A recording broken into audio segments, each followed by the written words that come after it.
run. Peanut butter game are our friends. Hey, what's up guys, it's Sam Mothership-Q from The Collectionist, and here I am to review Harry Potter and the Order of the Phoenix for Nintendo Wii, PS2, and 360.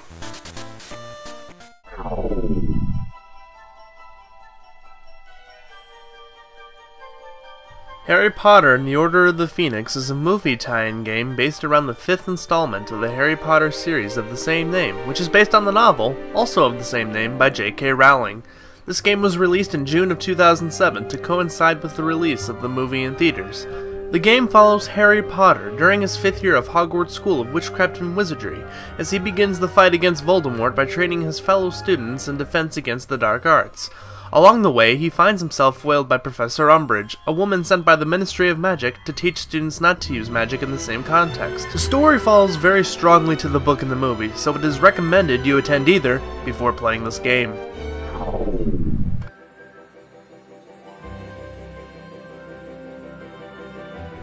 Harry Potter and the Order of the Phoenix plays out very similar to its predecessors. He plays Harry Potter during his 5th year at Hogwarts as he rebels against the Ministry to create a wizard army to fight back the recently returned He Who Must Not Be Named. The game consists of a beautifully crafted open-world environment of Hogwarts School of Witchcraft and Wizardry that you are able to explore at your own pace. Within this open world, you will have a variety of spells at your disposal to use on the environment around you and when fighting enemies in a duel. A good majority of the game is easily spent on roaming around campus and engaging in numerous missions via small doses. While this game does loosely follow the plot of the book it is based on, the story will take a backseat to what the gameplay of this game actually is.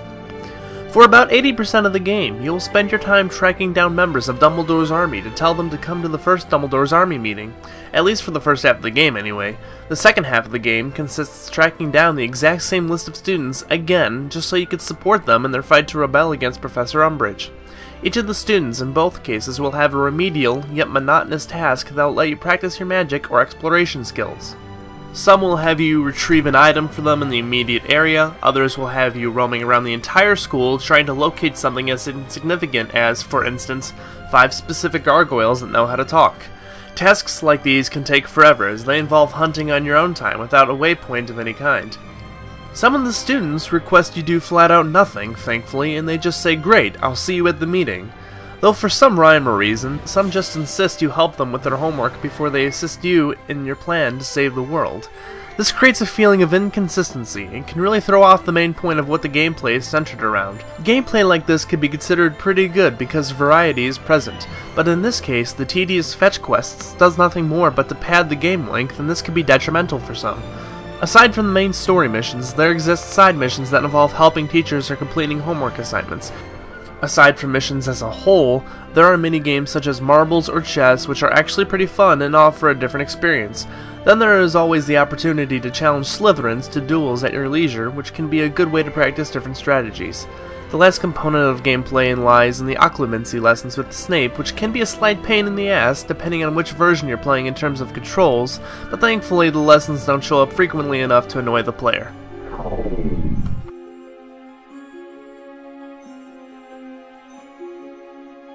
Looks-wise, this game is absolutely gorgeous in some areas, regardless of the fact that this is a movie tie-in game. Environments are detailed and Hogwarts feels robust and alive as you walk through the halls and have the ability to talk to any of the students, even though they don't have much to say. Also, for a world as large as this, I'm very surprised to not see any loading screens. But the game usually suffers through massive framerate dips and slowing down Harry's movements when he is running along to a new area. Also, the cutting between camera angles within cutscenes isn't exactly perfect. Hi, do you know what the password is for the common room? Mimbulus Mimbletonia? Good. You passed my prefect test. Now move it, midget. The camera will usually get stuck behind someone's head or clip out when switching angles and can take you out of the immersible conversation that the characters engage in. No matter which console version you play on, you'll notice one thing. It's that the character models are well detailed, but their animation is incredibly stiff and poorly done in some areas. It's not a lie! I saw him! I fought him! That's a lie! I saw him! And I fought. My back hurts. God, my back. Okay, cut. Okay, cut. Lily. Control-wise, this game's controls are very nice, all things considered, when playing on the Wii version. Moving your remote and nunchuck to different motions to activate different spells feels very intuitive and engaging, as well as snappy. And controlling Harry when he moves doesn't feel half bad either. If anything, the controls could be a little iffy when you're in the middle of dueling. Moving around to avoid attacks can be slightly stiff, and activating some spells in the heat of the moment can be a bit of trouble, but that may have easily been me not keeping a cool head. Overall, the idea of using your Wii Remote as a wand felt very immersive and complemented the gameplay almost perfectly. In the 360 and PS2 version, there are considerable improvements and limitations in both the controls and looks. Control-wise, they both feel relatively the same. You control your spells using the right stick by flicking it in certain directions or moving it in certain motions. Sometimes it felt mildly unresponsive, but it was nothing too detrimental to the gameplay. The PS2 version looked the least impressive considering the hardware, and there was slowdown all over the place. At the same time, cutscene integration ran incredibly smooth without any glitching on the PS2, so that's a plus. But the 360's version's visuals were incredibly on par with the console, and even though the cutscenes were still a little bit glitchy like the Wii version, I barely saw any slowdown ever. It was very rare. So overall, the Wii version is the most immersive in terms of gameplay, but it may not be your cup of tea in terms of visuals or cutscene integration. Harry Potter and the Order of the Phoenix isn't the most impressive game on any system you'll play, but it is certainly one of the most impressive movie tie-in games you'll ever play, Harry Potter or not. The open-world gameplay has the potential to catch any Potter fan's eye, and can really have you play for hours on end to collect all the discovery points and unlock bonus behind-the-scene footage for the movie. This game almost achieves as the best way to experience anything Harry Potter.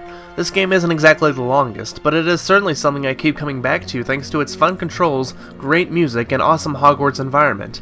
And for those reasons, I'll always consider it one of the Wii gems. I give Harry Potter and the Order of the Phoenix an 8.5 out of 10. Thank you guys for watching, and stay tuned for more reviews and more top 10s. Please subscribe, like, and comment if you will. And with that, I'll see you guys next time.